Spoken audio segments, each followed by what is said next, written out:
Some streets don't scream when something terrible happens. They don't explode with noise or chaos. They go quiet. Priorswood, North Dublin, is one of those places.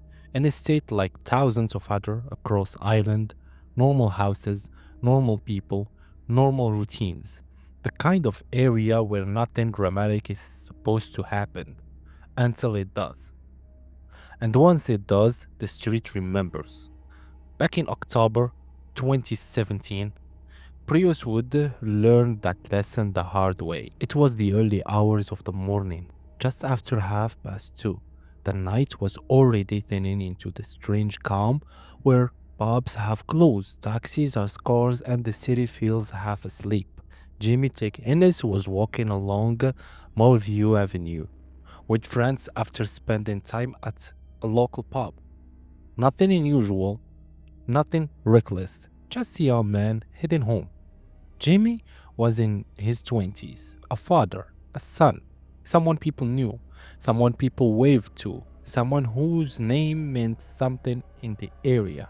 And then, without warning, a gunman appeared. One shot was fired. No warning shot, no argument spilling into the street, no dramatic confrontation. Just sudden, brutal interruption to a normal night. Jamie was struck and collapsed on the road. Emergency services were called immediately. Neighbors opened doors. Lights come on.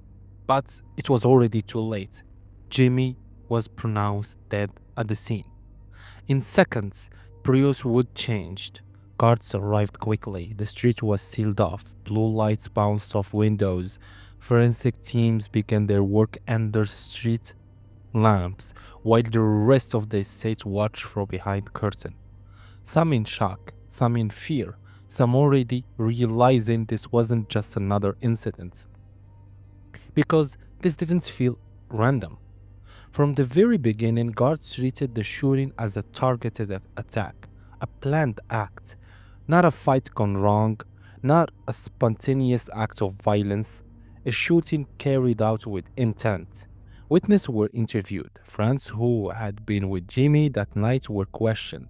CCTV footage from nearby homes and street was gathered. Guards traced the movement before and after the shooting.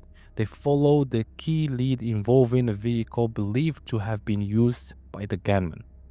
That vehicle was later found burned out. Clear sign of planning. Clear sign of someone trying to erase evidence. In the months that followed, the investigation intensified. Guards made several arrests. Men and women were detained and questioned in connection with the killing. Homes were searched, statements were taken, phones were examined. But every time, the same outcome followed. No charges. And slowly, publicly at least, the case seemed to fade. Years passed. For the media, the headlines stopped. For outsiders, the story blurred into the background noise of unsolved Irish crime. But for the family of Jimmy and for the people who lived on that street, the case never ended. Because unanswered questions don't fade, they sit. They sit in empty chairs at family tables. They sit in memorials left quietly near lampposts. They sit in the back of your mind every time you walk past the place where it happened. Behind the scene, though, guards never closed the file. Investigations like this don't always move fast, especially when organized criminal elements are involved. Evidence must be watertight. Timeline must be aligned, and sometimes the person you need isn't even in the country. Which brings us to January 2026. Almost 9 years after Jamie was shot dead. Out of nowhere, or at least out of public view, a major development finally lands. A woman in her 40s, she's shipped back from the United Kingdom to Ireland.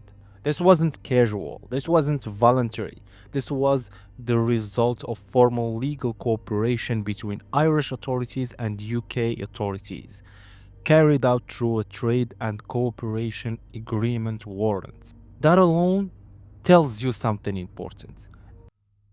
Extradition is slow. It is technical.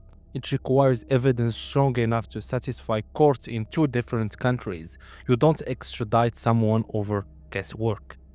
Once she arrived in Ireland, the woman was immediately arrested by courts. She was brought before the Criminal Court of Justice in Dublin. For the first time in nearly a decade, the Jamie case returned to a courtroom.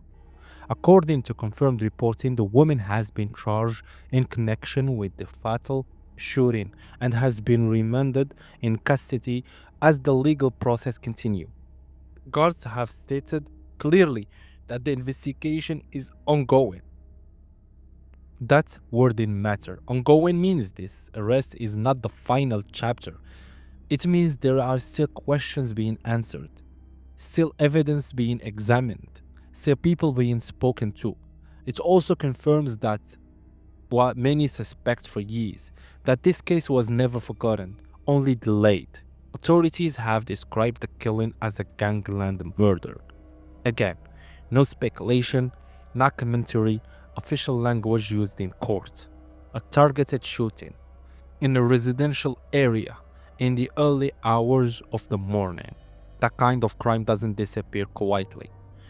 For the community in Priorswood, the arrests reopen wounds that never fully healed. Some felt relief, some felt fear, some felt exhaustion from waiting so long for movement. And for Jamie's family, it marked a moment that is impossible to describe. Not closure, but progress. Justice doesn't always come quickly. Sometimes it arrives late. Sometimes it arrives quietly, escorted through airports, corridors, and courtroom doors. What's important is that it arrives at all. As this case continues through the court, more detail may emerge, or they may remain sealed, protected by law and due process.